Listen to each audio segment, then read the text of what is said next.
Hey folks, welcome back. I am joined right now by Sam and Ed Stockton of BA Games, and they are going to tell us all about their latest game, Cult of the Deep. So tell me about Cult of the Deep. Well, Cult of the Deep is a hidden roll dice game that we've developed that's for 4 to 8 players. Usually plays in about 45 to 75 minutes, depending on the size of group. And it's been a really fun experience where you are part of a cult trying to establish your faction's rise to power.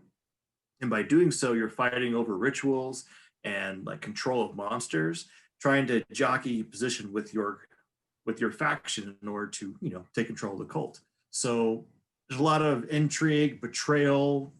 Well, they said this, well, no, they said that, and bluffing and lying and lots of stabbing. So, the normal life and would be in a cult.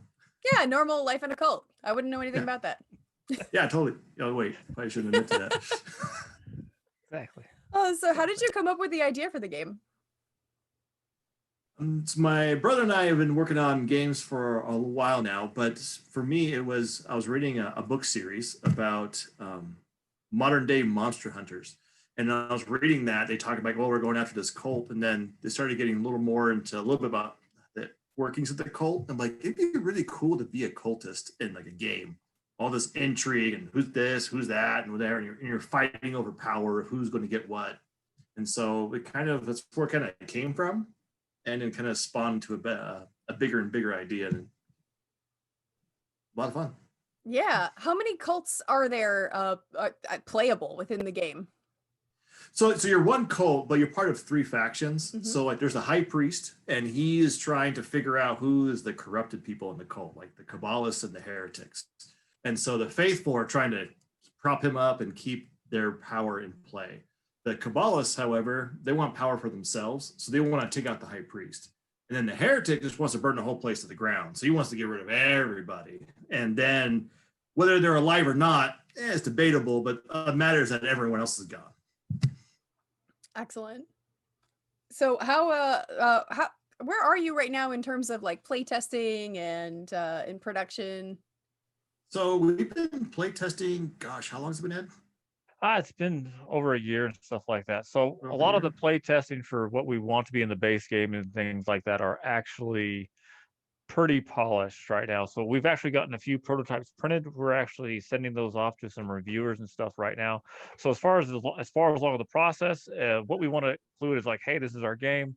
That's pretty well play tested out. We've got prototypes. We actually have some pictures of what things should look like.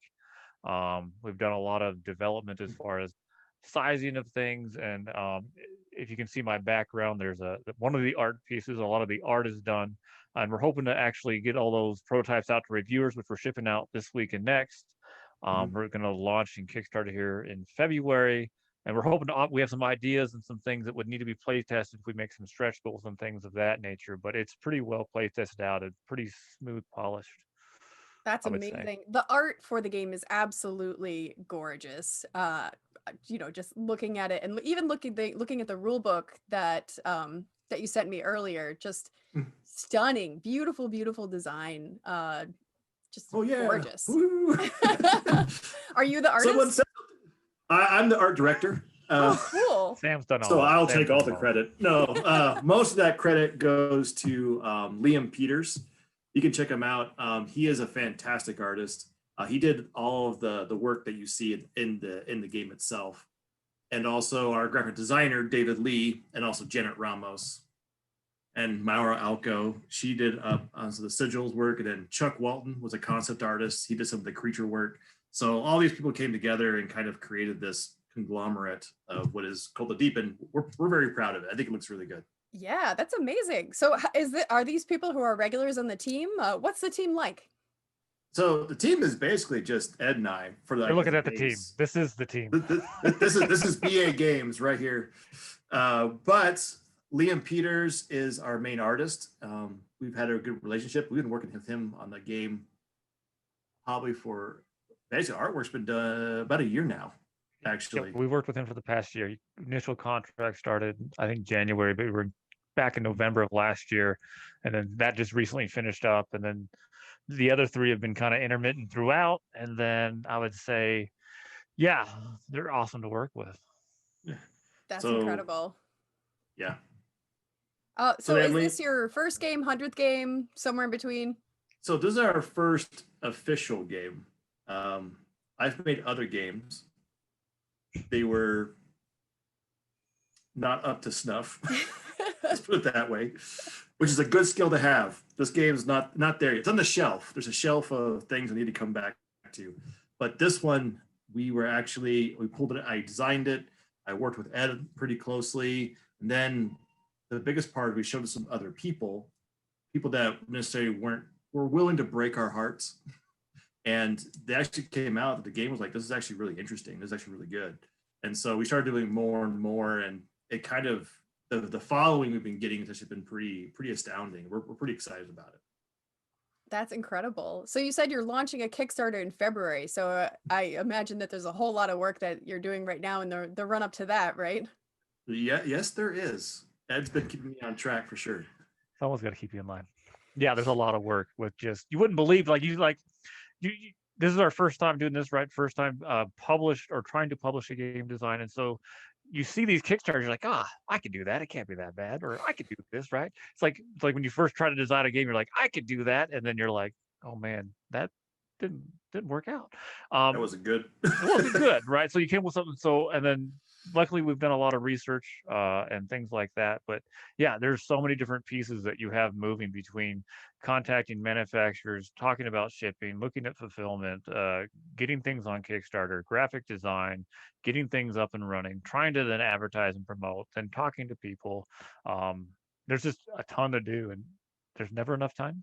Yeah, absolutely. I've heard a lot from a lot of other tabletop designers too, that when they launch their Kickstarters, they think like, oh, phew, this is, I've got the Kickstarter launched, the rest is going to take care of itself. But then running the Kickstarter is another full-time job. So you have that to look forward to, I imagine. I do. Luckily, I've had a little dose of it just from Rachel Blasky. She's from Paquetto Games. She lives locally, and she's been helping me out, understanding that you know what you're getting into, right? I'm like, oh, I think so. She's like, well, let me give you a look into this. I'm like, oh, that's what it takes. Oh, good. But at the same time, I'm like, I'm kind of excited about it. Yeah, it's a lot of work, but I'm psyched. Yeah, it's a lot of work, but you're shipping this game. So Right. that's I know. huge. And And what it else looks would you good. use? Oh, so excited. And what else would you use vacation days for from your real job? Besides doing more work, right? That's what you do, vacation for work. Making oatmeal cookies. Oh, see that I'm all for. That would be great. So what's next for you? Are you solely focused on this? Do you have other games in the pipeline right now?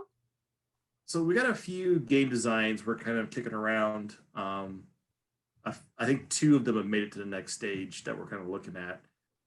But Cold and Deep is, because it's our first one, we got to make sure that manufacturing is locked in. We got to make sure everything is ready so that backers can trust us, because we have to earn that trust. That's not a given. We got to earn that. And so that's why we're trying to make sure we got everything locked in. We have our shipping locked in. We have logistics. All that stuff is going to be good to go, so that when we do launch, we have answers for everybody. We can respond, we can be there, and then also then follow that up with customer service and everything else required. So Excellent. 90% of the times on Cold to Deep right now. Yeah, Primary that makes total sense. So switching gears a little bit, let's say somebody's trying to get into the industry for the first time. They're trying to make board games. They're trying to do what you do. What advice would you have for them? My first one is don't feel pressured. So that's the first thing. Too often I got a few, there's like local design groups and a few other groups I've been working with, Protospiel, and some people, they feel pressured, like, oh, I got to take my game to Kickstarter, or I got to do this. It's like, you don't have to. No one's forcing, unless you really want this, don't do it. But if you really want it, then just do it. Ask around. There's a lot of people in the industry who are they're very nice. We've talked to reviewers who's like, hey, reviewers, we're looking for these things. This is what we look for. This is where your level needs to be at. Don't worry about it. Calm down. Take a deep breath. You're doing fine. It's been really interesting to see how that's been working. But so I really recommend is question like, would you want to be a game designer? Do you want to be a publisher, or do you just want to do it for fun? And it's okay to do it for fun. Yeah, and I just second that. I think whether you want to if you just want to design games and you want to have people play them, that's all you want to do, and you're not worried about making money, and it's a hobby. There's lots of options with print and play or different things like that where you can do all these files and people can help you out that way. If you want to make money and be a job, you're gonna have to be fairly prolific if you want to be a game designer. But people have done that, and then if you like designing games, but then you also like running a business, then publishing is the way to go. But it's a lot of work and it's a lot of I'm going to be running a business and designing games at the same time. So it's more than just designing games. But once you know that, I think the other thing to do is find a mentor, whether that's online or someone locally, like we've been able to do with Sam's great friend, Rachel Blasky. Having that mentor who you can talk honestly with, who you can say, hey, I need to be accountable for this, and having either that same person or another person acting as an accountability partner. Besides just, hey, go do it, you have to go do it and then have someone hold you to what your standard is for what you've set yourself for goals and deadlines. Otherwise, you'll never actually get there. That's really, really good advice. Like having a mentor sounds like it's been just extremely helpful in this process for you. It's been eye-opening because she laid the groundwork for this is what to really expect. Because when you first start, you're like, oh, look at all it's gonna be like this, it's gonna be great, it's gonna be perfect. And then she's like, no, this is what's gonna happen. And this is great, this is awesome, but you need to think about all these little steps that get you to that point. This is the timeline, this is what you gotta get done. And it's like, oh, okay. This is good. I appreciate that.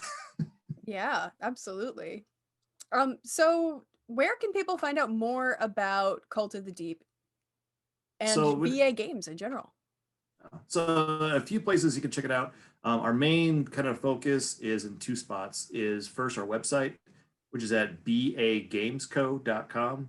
That's Bravo Alpha Games Charlie Oscar.com. Look at my brother, see if he's give me the nod. Did I do that right? Yeah, you got it right. Sweet, awesome. He's proud of me. And the second place is mostly our Facebook page, which is the Cult of the Deep community group. That's where we spend a lot of our time. We coordinate a few play tests, but also we just kind of hang out. So we have like an online Thursday night board game night where we just play whatever. So check us out. And then Cult of Deep on the Facebook group, and then also our website, bagamesco.com.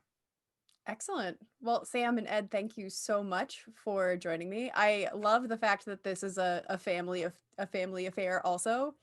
I got started designing games with my mom, so it's oh really? Yeah, it always warms my heart to see families making games together. That's a great thing to do in a business. Like, I design games with my mom, and people are like, wait, what? That's awesome. That's awesome. Yeah.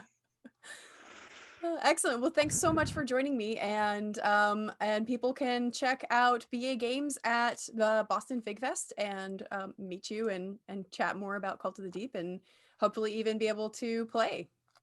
That'd be great. We got a tabletop simulator mod ready for everybody. Excellent. Excellent.